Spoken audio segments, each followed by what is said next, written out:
Usai ditetapkan sebagai tersangka dan dilakukan penahanan sejak 25 Februari lalu, Indra Kents akhirnya muncul di publik saat dihadirkan oleh pihak penyidik.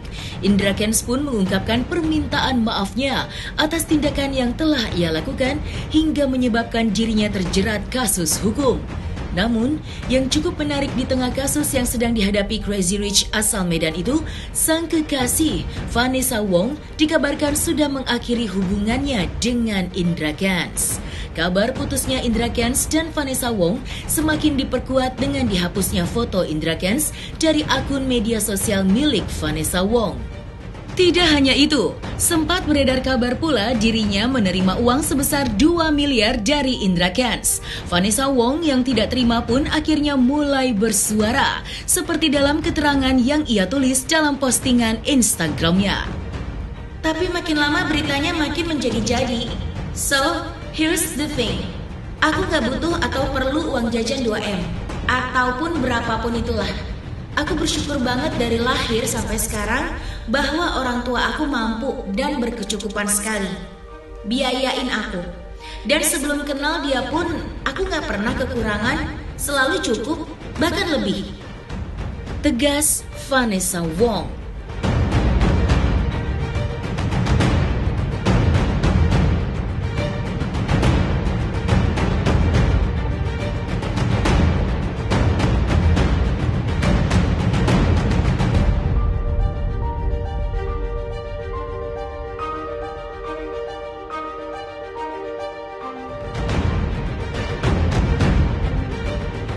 Ya, Assalamualaikum warahmatullahi wabarakatuh. Salam sejahtera bagi kita semua. Pada kesempatan kali ini, izinkan saya menyampaikan permohonan maaf yang sebesar-besarnya kepada seluruh masyarakat Indonesia, khususnya mengenal dunia trading. Di tahun 2018, saya tahu binomo binary option dari iklan, kemudian saya pun mengikuti pelatihan. 2019, saya membuat konten di YouTube, sampai saya dikenal sampai sekarang. Dari awal tidak pernah ada niatan untuk merugikan orang lain, apalagi sampai menipu. Karena orang tua saya tidak pernah mengajarkan saya untuk menipu, tetapi sayang sekali hal ini harus terjadi. Dan saya juga berterima kasih kepada pihak kepolisian dan semua aparat yang telah bertugas mengawal kasus ini. Dan tentunya kedepannya saya berharap yang terakhir, semua masyarakat Indonesia bisa belajar dari kejadian kali ini untuk memilih investasi baik yang ilegal maupun yang legal, karena semua investasi memiliki resiko. Dan yang terakhir, sebagai seorang pria yang bertanggung jawab, tentunya saya akan patuh dan mengikuti semua proses hukum yang ada. Dan sekali lagi, terima kasih atas waktu dan kesempatannya. Wassalamualaikum warahmatullahi wabarakatuh. Terima kasih. Masalah pengakuan atau tidak ngaku, kami penyidik tidak mengejar itu. Kami mengejar alat bukti lain, ya. Masih ada keterangan saksi, kemudian data-data, karena memang pengakuan dari tersangka itu tidak ada nilai dalam hal penyidikan. Ya, silakan berkelit ataupun apa, itu haknya dari tersangka, dan hak dan kewenangan kami adalah untuk membuktikan itu semua. Demikian. Nanti ini akan berlanjut lagi, tidak berhenti di sini. Siapa yang membantu dia akan kita kenakan. Ya, maksud dengan siapa yang menyembunyikan uang dia juga kita akan kenakan. Pidananya apa Pak kalau itu? CPU, tindak pidana pencucian uang. Menyembunyikan ya? Iya, pencucian uang kan dia menerima aliran dananya, dia akan kena terhadap perkara tersebut. Itu sesuai jadwal penyidik sih ada ya. Jadi kita nggak tahu penyidik. Yang penting saya sampaikan bahwa siapa yang membantu, siapa yang menikmati menerima uang hasil kejahatan pasti kena pasal tindak pidana pencucian uang. Sejauh ini sudah ada potensial suspek belum sih? Sudah ada. Ada berapa orang sih Pak? Ya, kita nantilah kalau itu. Kalau nanti, yang penting saya sampaikan tindakan pencucian uang itu menerima, menikmati itu pasti kena. Ya kan, nanti tinggal sampaikan lagi. Nah, kabur orangnya ya. Nanti minggu depan lah ada lagi. Mobil itu ada Tesla dan Ferrari. Kemudian uang di sini kurang lebih ada 1,1 miliar. Kemudian ada rumah dan bangunan kurang lebih ada 6 unit yang ada di daerah Tangerang dengan di daerah Sumatera Utara. Ya, itu. Ada jam tangan juga ada beberapa alat komunikasi yang sedang kita dalami. Untuk aset yang sudah kita sita kurang lebih ada 55 miliar. Ya, Sepak terjang dua afiliator kondang Indra Kents dan Doni Salmanan yang kini kompak menjadi tahanan polisi karena kasus investasi bodong masih menjadi sorotan publik. Bahkan atas kasus yang menjerat dua tersangka ini, beberapa nama selebritis pun turut terseret seperti yang terbaru nama Deddy Corbuzier.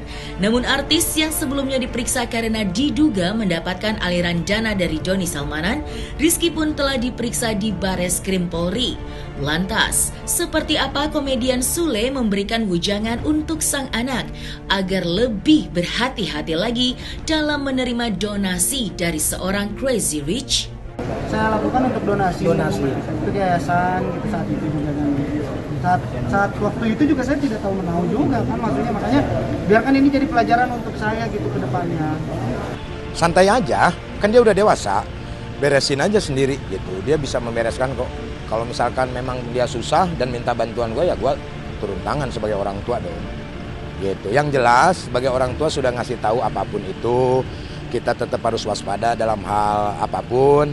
Ini juga Iki harus dijadikan pelajaran. Kalau misalkan memang ada yang ngasih-ngasih atau gimana secara cuma-cuma dengan nilainya lebih, kita harus patut mewaspadai duit apa, dari mana. Yang jelas ini sesuatu hal yang sangat luar biasa bagi kehidupan Iki. Pertanyaannya apakah masih ada? Ada. Tapi jangan diekspos dulu. Nanti 1-2 minggu ini, minggu depan mungkin mudah-mudahan sudah dapat tersangkanya dan perannya apa. Ya, jadi kita tidak berhenti di sini. Saya akan kejar siapa yang membantu, tersangka ini. Saya akan kejar siapa yang mengkoordinir. Kita juga akan kejar di mana aset-asetnya supaya kita semua mendapatkan asetnya, dan nanti kita akan kumpulkan, kita akan lakukan proses penangkapan para tersangka tersebut dan barang bukti kita sita semua. Bisa begini, rekan-rekan, kalau ada keterangan dari saksi lain yang terkait, itu pasti yang bersangkutan tetap panggil. Tapi kalau tidak ada saksi yang mengatakan si A, si B, ya kita juga tidak akan memanggil si A, si B tersebut. Prinsipnya ada keterangan yang menyangkut kepada yang bersangkutan akan kita klarifikasi. Ya, kita akan panggil. Ya, saya mempersiapkan Mas Deddy Corbuzier datang ke kami gitu ya. Tapi dari keterangan si Ika itu tidak. Tapi Polri menunggu kehadiran Deddy Corbuzier kalau siap ya Pak ya? Selalu tinggi. Pak, boleh tahu nggak kenapa kita memperpanjang masa penahanan? Apa lagi yang kurang? Ini masih banyak Mbak. Tapi sekarang udah berkas tahap 1 belum Pak? Hah? Belum ya Pak? Belum. Kita masih ngejar siapa itu di balik itu. Saat kita harus ngejar aset-aset yang lain. Kita sampaikan bahwa kami tidak berhenti di sini saja. Kami lagi mengembangkan terkait dengan tersangka lainnya yang kami duga masih ada dan belum kami tangkap. Mengapa kami sampaikan ada dugaan tersangka lain? Karena kami menggandeng dan dibantu oleh rekan-rekan teman-teman dari PPATK terkait dengan aset tracing, teman dari Bapepti dan OJK dan Bank Indonesia. Di situ ada sejumlah aliran dana ke beberapa orang yang akan kami sampaikan yang akan datang.